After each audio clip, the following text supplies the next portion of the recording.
my channel, and if you're new here, welcome. My name is Ibie, and in this channel we're doing a lot of videos about mommy lifestyle, mainly organizing, cleaning, decorating, and some DIYs, also travel and family vlogs. So if you like that video, please do subscribe and hit the notification bell so that way you're always up to date on what's going on. So today's video, gagamitin na natin yung organizers na binili natin, and excited na akong pakita sa inyo yun. So here you go guys. If you want to see the before and after, watch the full video. Alright, so here you go guys. This is our linen closet. So ito yung gagawin natin for today, and as you can see, medyo makalat siya. May mops and broom inside. And in this area, naka-fold naman maayos yung mga linens and towels, but still an eyesore kasi there's so much going on. It's so busy and ang daming colors. So lilinisin natin yan and i-organize. Here's your time to shine. Now show me what you can do. The way my hands feel on your body, we were dancing in the dark. With every move I make, you're falling.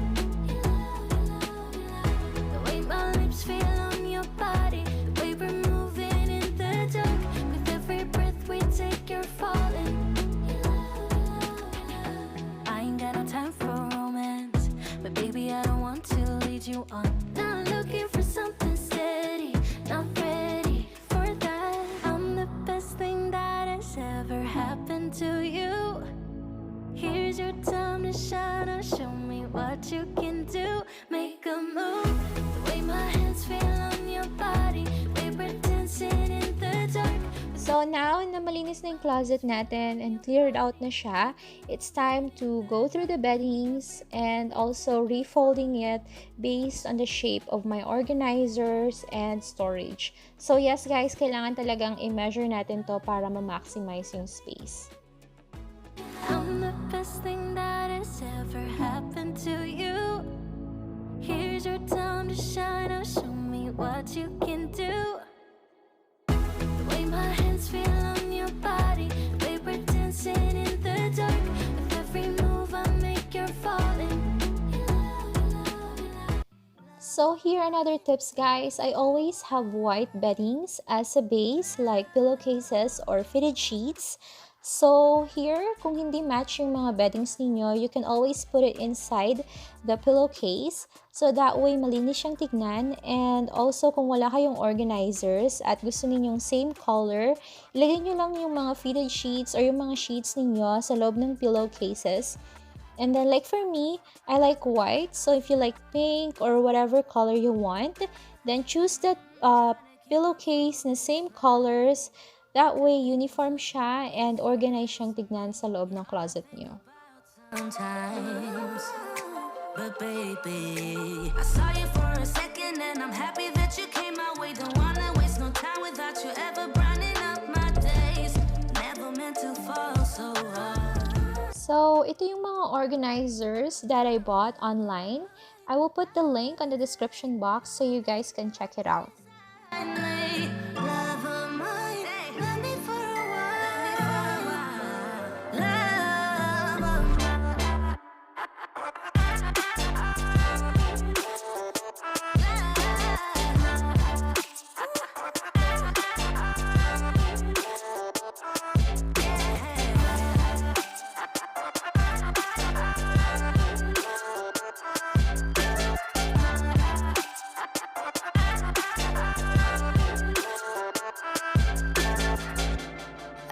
Dreaming all night, bringing me some inspiration.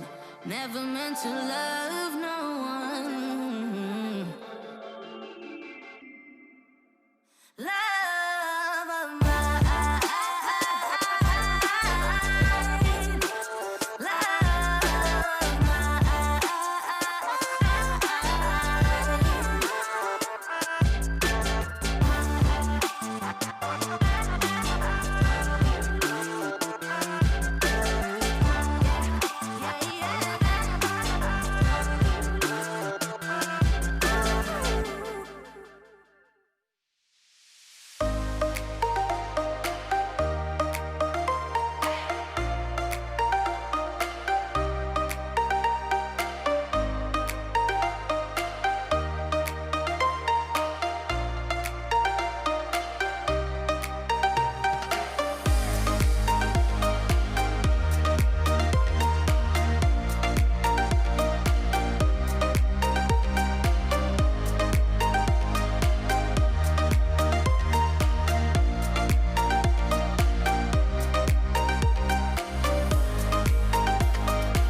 Alright, so it's finally done. So here, papakita ko sa inyo, in this side, dito ko nilagay yung mga rugs namin, dito yung mga microfibers, dito yung mga bath rugs.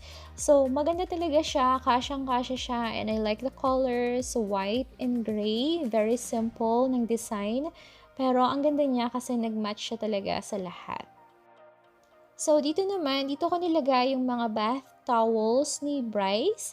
So that way, madali niyang makuha kasi mababa lang. And then dito, nandiyan yung iron namin na hindi pa namin nagagamit. So brand new talaga siya. Kasi hindi naman kami mahilig mag-iron ng clothes. So, pero dyan ko na lang nilagay, nilabas ko na lang din siya dyan. And then here, nandito yung mga bath towels ni Ate Mia. Kasi mas abot niya to kaysa kay Bryce. So, dyan ko nilagay para mas organized. So, see guys, kasang-kasya siya talaga dyan. And here, nilagyan ko rin ng white bath towels. So, that way, maging fresh and clean pa yung look ng linen closet. And also, one more tip, pag mag-fold kayo ng bath towels, gawin niyo siyang ganito, parang naka-tuck in. Parang yung mga nasa hotel, para mukhang fluffy and full yung bath towels. And dito ko naman nilagay yung mga hand towels. Niroll ko lang siya ng ganito para magandang tignan, parang nasa hotel din. And also here inside, mga more hand towels of course. And dito ko rin nilagay yung mga shower curtains. So anything na nasa bathroom, dito ko nilagay. And here on the very top part, dyan ko nilagay yung mga bihira naming gamitin. Mostly for guests, like towels and beddings for our guests. Nandyan din yung mga curtains na hindi na namin nagagamit. And some seasonal throw pillows. And also, I love this storage kasi na-maximize niya talaga yung space. Kung nakita nyo kanina, sobrang dami ng space na nasayang. And also here, you can see what's inside because of the clear window. So, madali talagang mahanap yung mga kailangan natin. And now, ang dami na niyang space. So, naglagay na lang ako ng display para hindi naman siya blank space, diba? So, now here, there's Eiffel Tower. So, naglagay na lang ako ng candle din. And parang naging Parisian theme na siya. Which is bagay na bagay sa color scheme natin na white and gray.